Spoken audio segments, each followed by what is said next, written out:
ശ്വാസകോശത്തിലെ പ്രധാന നാളിയായ ട്രക്കിയ ചുരുങ്ങിയതിനെ തുടർന്ന് ഗുരുതരാവസ്ഥയിലായ 3 മാസം മാത്രം പ്രായമുള്ള കുഞ്ഞിന്റെ ജീവൻ കണ്ണൂർ ആസ്റ്റർ മിംസിൽ വെച്ച് ബ്രോങ്കോസ്കോപ്പിയിലൂടെ രക്ഷിച്ചെടുത്തു. സാധാരണ രീതിയിൽ ശസ്ത്രക്രിയ ആവശ്യമായി വരുന്ന സാഹചര്യത്തെയാണ് ശസ്ത്രക്രിയയില്ലാതെ അതിജീവിക്കുവാൻ കണ്ണൂർ ആസ്റ്റർ മിംസിലെ പൾമനോളജി വിഭാഗം ഡോക്ടർമാർക്ക് സാധിച്ചത്. ന്യൂമോണിയ ബാധിച്ച് ഗുരുതരാവസ്ഥയിലായ സാഹചര്യത്തിലായിരുന്നു കുഞ്ഞ് ആദ്യമായി ചികിത്സ തേടിയെത്തിയത്. വെന്റിലേറ്റർ പിന്തുണ ഉൾപ്പെടെ ആവശ്യമായി വന്ന കുഞ്ഞിന് 1 മാസത്തോളം ചികിത്സ അനിവാര്യമായി വന്നു. തുടർന്ന് അസുഖം ഭേദമായി ഡിസ്ചാർജ് ചെയ്യാനും സാധിച്ചു. എന്നാൽ പിന്നീട് കുഞ്ഞിന് ശ്വാസതടസ്സവും ശ്വസിക്കുമ്പോൾ കുറുകലും ശ്രദ്ധയിൽപ്പെട്ടു. മാത്രമല്ല, മുലയൂട്ടുമ്പോൾ കുഞ്ഞിന് നീല നിറമാകുന്നതും മാതാവ് ശ്രദ്ധിച്ചു.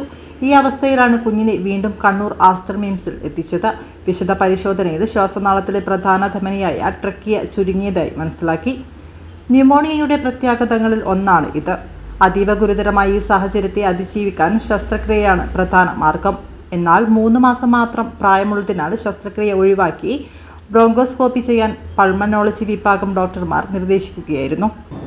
ഈ കുട്ടി ശ്വാസതടസ്സം ആയി വന്ന് അസാധാരണമായ ഒരു ശബ്ദം തൊണ്ടയിൽ നിന്ന് സ്ട്രൈഡർ എന്ന് പറയും.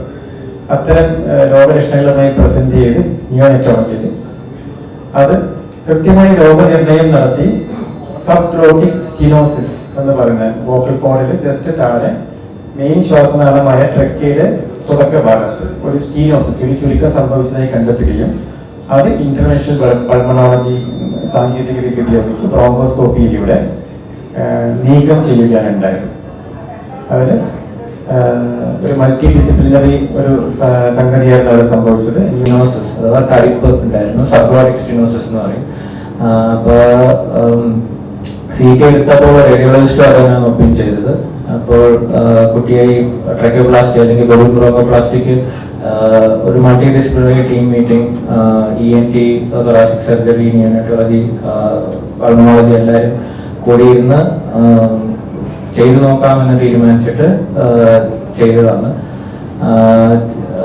ബ്രോങ്കോസ്കോപ്പ് ഇട്ട് നോക്കുമ്പോൾ കുട്ടിയുടെ ട്രക്കിയ ഏകദേശം ഒരു 90% ഓളം അടഞ്ഞിട്ടുണ്ടായിരുന്നു.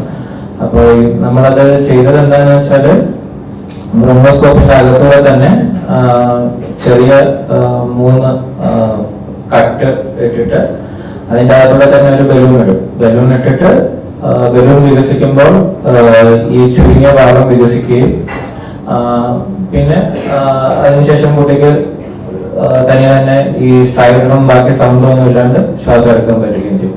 സോ അത് ആദ്യത്തെ സിറ്റിംഗ് ചെയ്ത് വിജയകരമായി പൂർത്തിയാക്കി.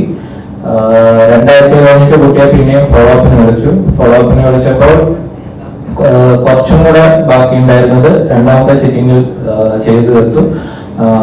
2 ആഴ്ച കഴിഞ്ഞ് പിന്നെയും കുട്ടിയെ 3ാമത്തെ സിറ്റിംഗിന് വിളിച്ചപ്പോൾ ബ്രോങ്കോസ്കോപ്പ് ഇട്ട് നോക്കുമ്പോൾ ട്രക്കിക്കകത്ത് 100% ഓപ്പൺ ആയിരുന്നു.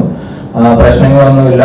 Doctor Sreejith MO, doctor Vishnu G Krishnan, doctor Avinash Murugan, doctor Dinraj, Aster MIMS CEO doctor Anoop Nambiar, deputy CMS doctor Amit Sreedharan തുടങ്ങിയവർ വാർത്താ സമ്മേളനത്തിൽ പങ്കെടുത്തു.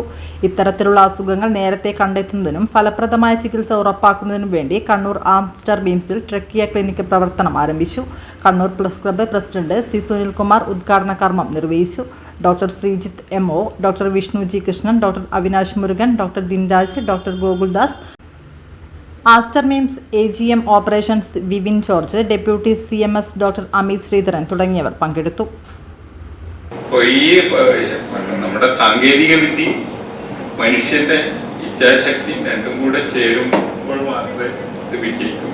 അങ്ങനെയുള്ള ഒരു ഡോക്ടർമാരുടെ സംഘം കണ്ണൂരുണ്ടാവുന്നു എന്നുള്ളത് വലിയ ആശാവഹമായ കാര്യമാണ്. കാരണം ഞങ്ങളും ശ്വാസകോശവുമായിട്ട് ബന്ധപ്പെട്ട കാര്യങ്ങളിലാണ് ഇടപെടുന്നത്. അത് സമൂഹത്തിന്റെ ശ്വാസം മുട്ടൽ തടയാനുള്ള ചില കാര്യങ്ങളിലൊക്കെയാണ് ഞങ്ങൾ ഇടപെടുന്നത്. അത് ചിലപ്പോ ആ ഓപ്പറേഷൻ പലപ്പോഴും പരാജയപ്പെടാറുണ്ട്, ചിലത് വളരെ സക്സസ് ആകാറുമുണ്ട്. ഇങ്ങനെ ഓരോ ഓപ്പറേഷൻ ഇല്ലാതെ കാര്യങ്ങൾ നടക്കുന്നത് വളരെ ചുരുക്കമാണ്. ഇങ്ങനെ ഓപ്പറേഷൻ ഇല്ലാതെ ഒരു കുട്ടി വലിയവർക്കും ഇതൊരു വലിയ അനുഗ്രഹമാവട്ടെ എന്ന് വിശ്വസിക്കുന്നു.